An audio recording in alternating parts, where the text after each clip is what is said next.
Good day, everyone who is joining for this lecture. I'm going to be discussing integration by substitution.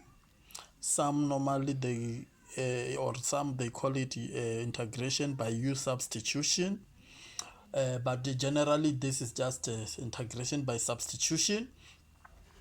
Now we would like to understand what is the motivation, what inspired this method. This method, if you recall, if you have a function y f of gx and you would like to differentiate this, what is the derivative? That by chain rule, we first differentiate the outside function, leaving the inside function as it is, then multiply by the derivative of the inner function. Now what we would like to do is to reverse this process. So what we're going to, so in this method, so the method of integration by substitution, it is more like our backward of chain rule. So suppose I have a function f which is the derivative of a certain function, capital letter f, or maybe we can say f of x is equals to some derivative of a capital letter f.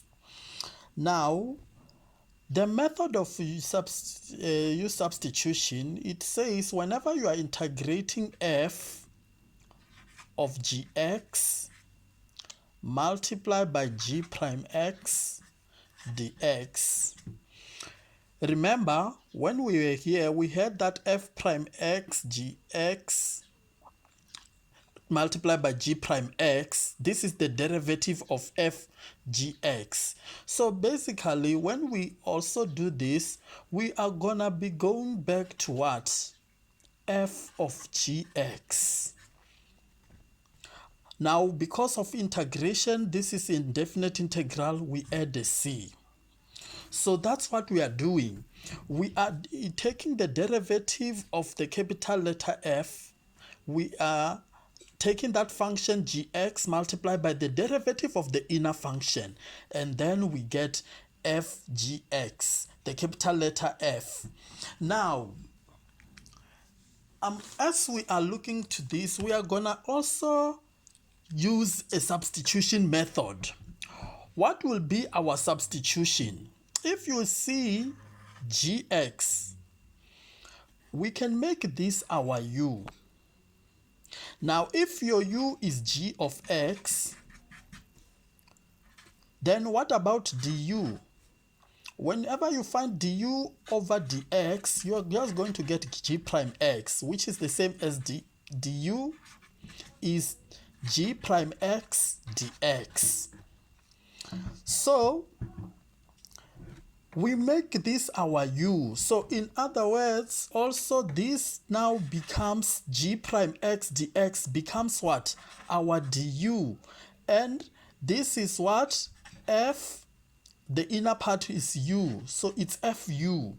So in other words, if we let, so what we are saying here is if our u is g of x, we end up finding that, oh, okay, our integral of f g of x multiplied by g prime of x dx, which is equals to f g of x plus c, it's also the same as the integral of fu du, which gives us f of u. So if you check, when we substitute u, it looks more easier. Our function is easier to integrate because in this case you just have fu du instead of f gx multiplied by g prime x dx. So this is what the method of u substitution involves. So I'm going to go through some examples so that we can get used to how this process works. Okay, let's look at the following example. The question is we can evaluate the following integrals or integrate the following. We have 6x cos x 3x squared minus 1 dx. Now recall what we need to recognize is such a function.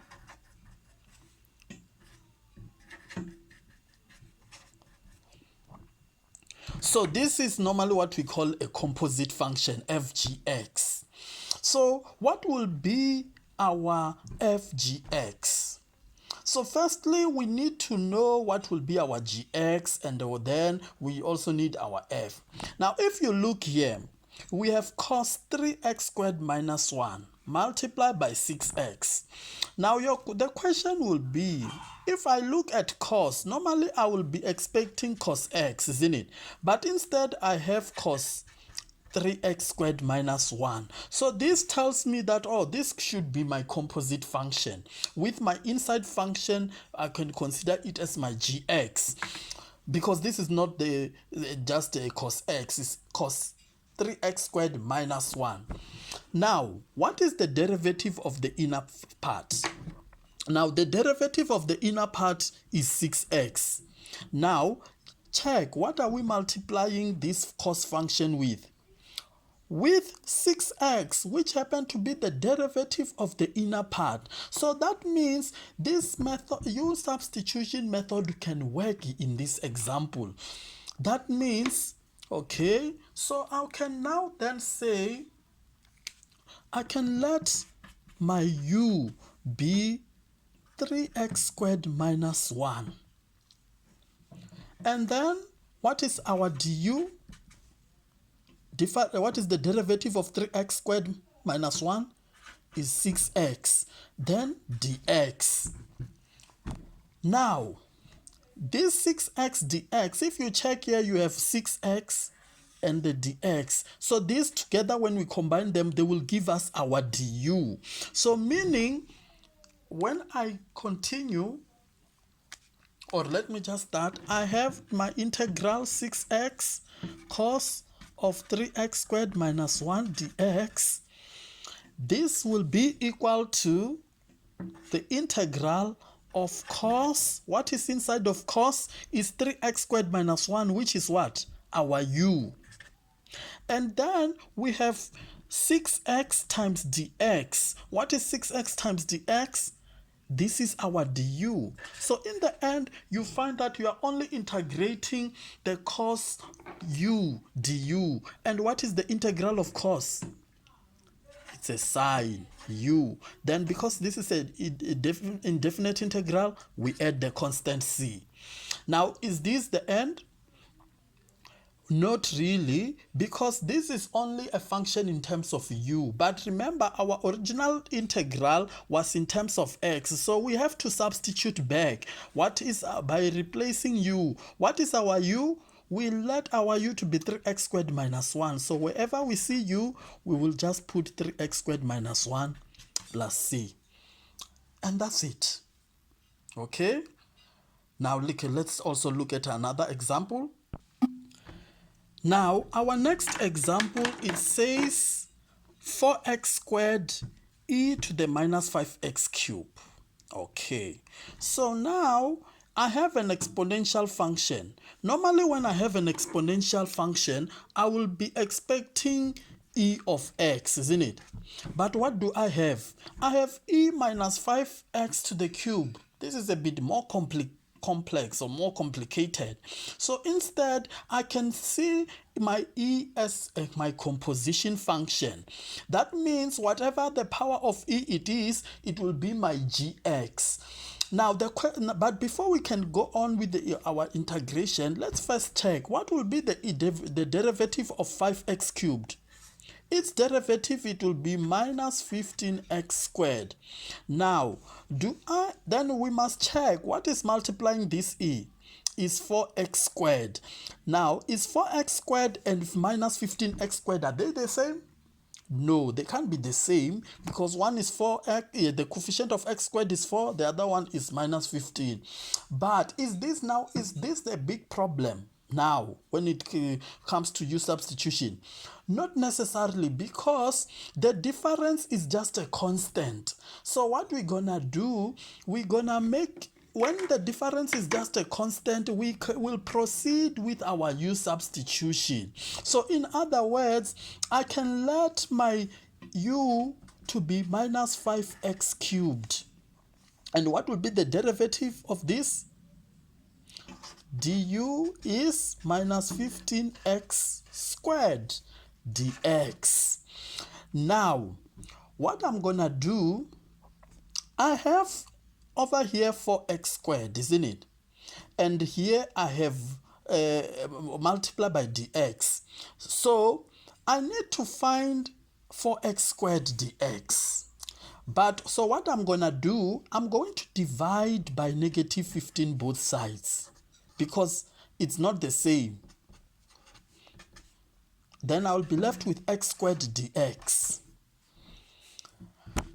Now I have x squared dx, but I need what? 4x squared dx. So what am I missing? 4. So what will I do? I will just multiply 4 both sides. So when I multiply 4 on the left hand side, I'll get a 4 over negative 15, because already we have negative 15 at the bottom, du. It's equals to 4x squared dx. Well, people may do this in different ways, but let me show you also this other way where you can also do it. So we have 4x squared dx. So what I'm gonna do, this and the end, and this is exactly what we have in our integral.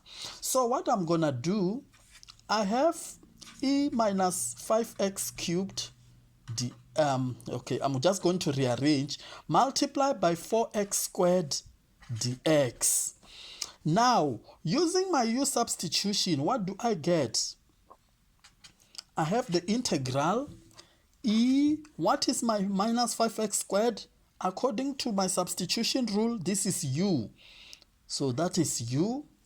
And now I have 4x squared. What is 4x squared? According to what I derived here, let's just say this is star. According to our equation star here, 4x squared dx is minus 4 over 15 du. So I'm going to multiply by minus 4 over 15 du. Okay, maybe I can put it like that. Then how are we going to integrate this? We can even take out the constant. We know with integration, constant can go outside of the integral. EU du. Now, what is the integral of EU du? If it's just EU, the integral will just be EU, because we are integrating with respect to u. It doesn't change the integral of e. Then what are we gonna do? Are we done? Almost there. We just need now to replace our u.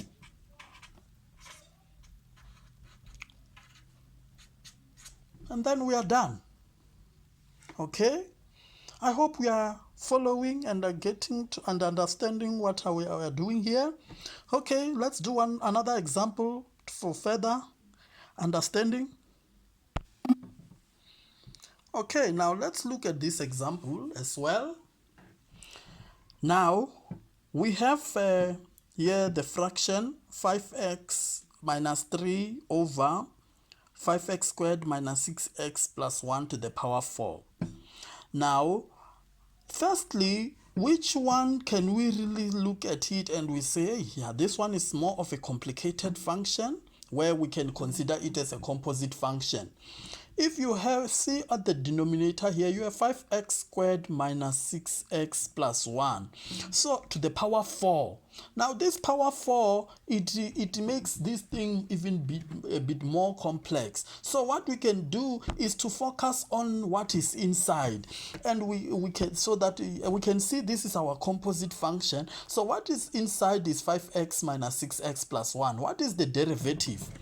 Now, the derivative of what is inside, that means over dx of this. It's what? It's 10x minus 6.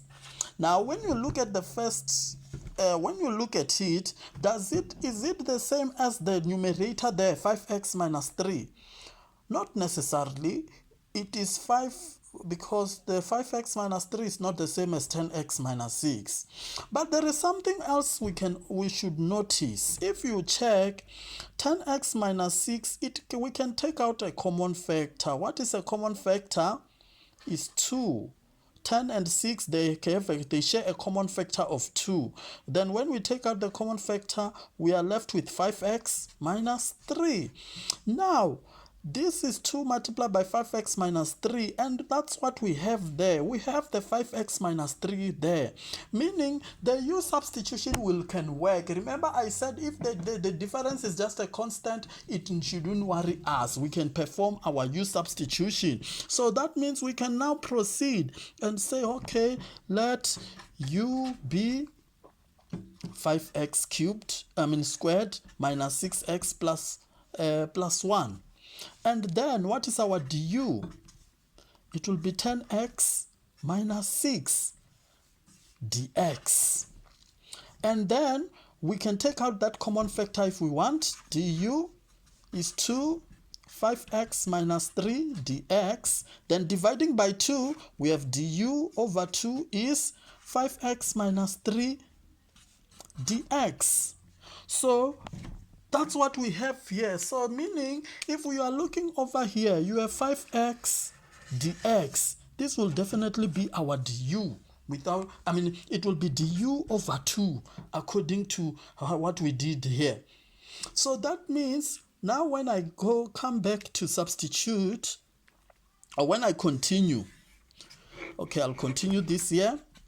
This is the integral of 1 over what is at the bottom? 5x squared minus 6x plus 1. What did we let this to be? To be u. So it's just u to the power 4.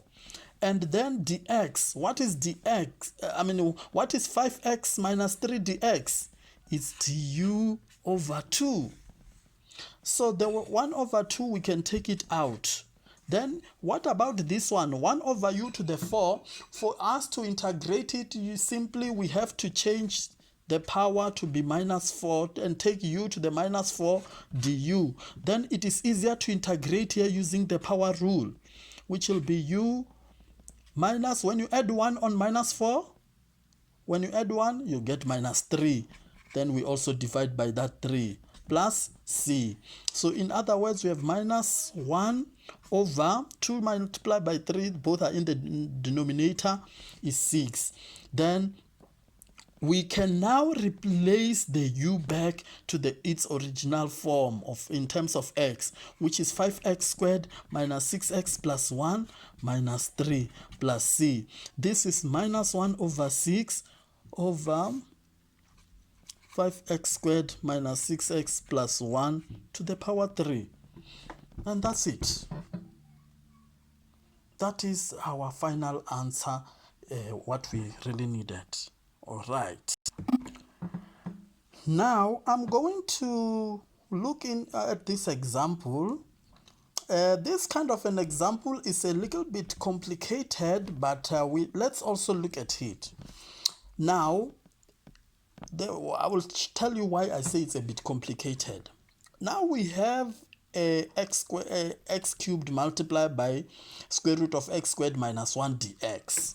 I would like us to perform the substitution in this. But firstly, let's recognize we have a square root there. So what will be interesting is just to check what is inside. What is inside? X squared minus 1. Now, just like what we have been doing, let's check at the derivative of this. What is the derivative of this? Is 2x. What do we have here? We have 2x, but look what you have outside there. You have x to the cube. Definitely this is no longer just a difference of a constant. Even the variable, you have x, and then the other one is x cubed.